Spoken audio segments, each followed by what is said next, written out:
नेक दिल बादशाह और किसान की ख्वाहिश। एक मुल्क का बादशाह बहुत रहम दिल और नेक था। रियाया के हक में बहुत अच्छा था। चुनांचे तमाम रियाया इससे खूब दुआएं देती थी और इससे मोहब्बत करती थी। इसी मुल्क के एक दूर दराज गांव में एक किसान रहता था जिसकी ये ख्वाहिश थी कि अपने नेक दिल बादशाह की जियारत की जाए और इसे कोई तोहफा दिया जाए।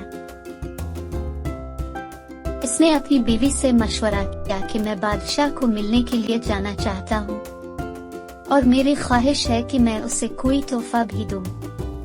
तुम मुझे मशवरा दो कि मैं बादशाह के लिए क्या तोहफा लेकर जाऊँ। बीवी ने कुछ देर सोचा और कहा कि बादशाह के पास तो हर चीज होगी, हम उसे क्या तोहफा दे सकते हैं। हाँ, मेरा एक मशवरा है कि हमारे घर के पास बहने वाले चश्मे का पानी बहुत मीठा और ठंडा है और ऐसा पानी पूरे मुल्क में कहीं भी नहीं होगा, हत्ता कि बादशाह के पास भी नहीं होगा, तो तुम इसके लिए पानी ले जाओ। किसान को ये तजवीज पसंद आ गई और उसने अपने चश्मे से पानी के 2 घड़े भरे और अपने गधे पर लाद कर बादशाह से मुलाकात के लिए रवाना हो गया। कई हफ्तों के सफर के बाद किसान बादशाह के महल तक पहुंच गया और इससे मुलाकात की इजाजत चाही। इजाजत मिलने पर बादशाह को तोहफा पेश किया और उससे बताया कि ये मेरे गांव के चश्मे का पानी है और ऐसा मीठा और ठंडा पानी आपको पूरे मुल्क में कहीं भी नहीं मिलेगा। बादशाह के इशारे पर वजीर ने घड़े का ढक्कन उठाया तो कई हफ्तों के सफर की वजह से पानी में बदबू पैदा हो गई थी। वजीर ने बादशाह की तरफ देखा तो बादशाह ने इसे खामोश रहने का इशारा किया और बाआवाज बुलंद कहा कि हम इस तोहफे से बहुत खुश हुए और खजांची को हुक्म दिया कि इस किसान के घड़ों को सोने से भर दिया जाए।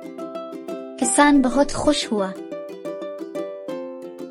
बादशाह ने वजीर को बुलाकर चुपके से कहा कि पानी को गिरा देना और वापसी पर इस किसान को इस रास्ते से गुजारना जहां हमारे चश्मे हैं, ताकि इसे इल्म हो कि हमारे पास पानी के चश्मे हैं और उनका पानी कितना ठंडा और फरहत बख्श है।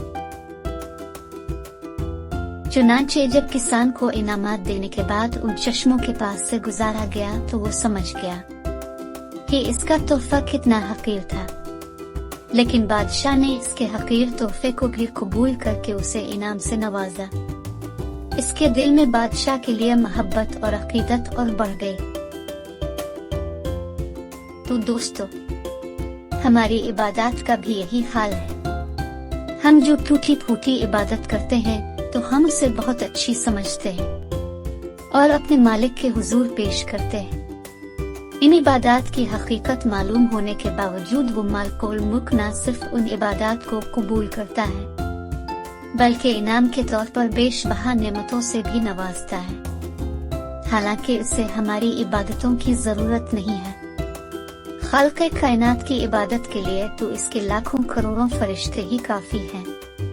अल्लाह पाक से दुआ है कि हमारी आजिज़ाना अंगसाराना इबादत को अपनी बारगाह में कबूलियत का शर्फ बख्शे। आमीन।